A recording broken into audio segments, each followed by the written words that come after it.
La matinale de Radio Classique avec David Abiker. Il est 7h41, l'heure de retrouver Christian Macarian pour l'Écho du Monde. Christian, bonjour. Eh bien, bonjour David. Alors que les États-Unis obtiennent une victoire majeure à l'ONU sur la poursuite du plan Trump pour Gaza, le président américain se voit soudain englué dans l'affaire Jeffrey Epstein. Oui, et c'est là le paradoxe Trump.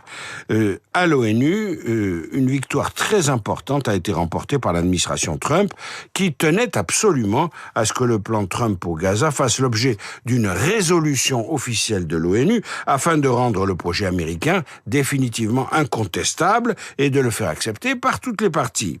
Du coup, pour avoir le soutien des pays musulmans, la résolution adoptée par le Conseil de sécurité de l'ONU évoque, je cite, un chemin crédible vers une autodétermination et un statut d'État palestinien. Formule qui n'existait pas dans la version initiale présentée par les États-Unis au Conseil de sécurité.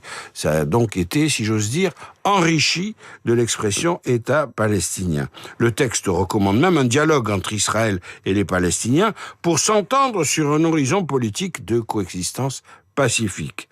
Tout cela est susceptible de permettre à Trump de présider personnellement le Comité de la paix, un organisme qui aura mandat jusqu'au 31 décembre 2027 pour gérer l'administration de transition du territoire de Gaza. Alors pourquoi cette mention, qui est quand même assez vague, à un État palestinien a irrité les Israéliens? On imagine que c'est logique. Oui, c'est tout à fait logique, mais elle n'a fait qu'irriter les Israéliens sans aboutir à un résultat concret pour le moment. Alors Netanyahou a remercié, comme d'habitude, Trump pour ses bons offices, mais l'extrême droite israélienne a protesté vivement, mais très vivement, contre cette expression d'État palestinien. Parce que la résolution poussée par les États-Unis, évidemment, si elle contient cette terminologie, c'est une façon de reconnaître l'État palestinien. Alors indirectement, très indirectement, mais c'est surtout une façon de faire plaisir aux pays arabes. Parce que pour les pays arabes, la version initiale du plan en 20 points qu'a présenté Donald Trump, vous vous souvenez, on en a parlé à ce micro, était inacceptable. Et il fallait faire un choix. Trump veut absolument aboutir. C'était une version qui faisait la part trop belle à Israël. Donc, ce plan prévoyait la création et le déploiement d'une force de stabilisation internationale dans la bande de Gaza, force qui devait être composée, évidemment, de troupes venues de pays musulmans. Alors, l'Égypte, l'Indonésie, l'Azerbaïdjan, le Pakistan se sont portés volontaires pour fournir des troupes, même la Turquie, mais la Turquie est rejetée par Israël en raison des liens trop serrés que Ankara entretient avec le Hamas. Quand même, cette force de stabilisation représentera au moins 20 000 hommes, autant dire que Trump avait besoin de faire des concessions aux pays musulmans. Alors, ce succès diplomatique est gâché par l'affaire des emails de Jeffrey Epstein. Ah oui, c'est une affaire incroyable, on l'a déjà dit, et on y reviendra, parce que la Chambre des représentants a émis une requête de publication intégrale des documents dans l'affaire Epstein. Cette requête a été votée, et dans un temps record, elle a été votée également par le Sénat cette nuit.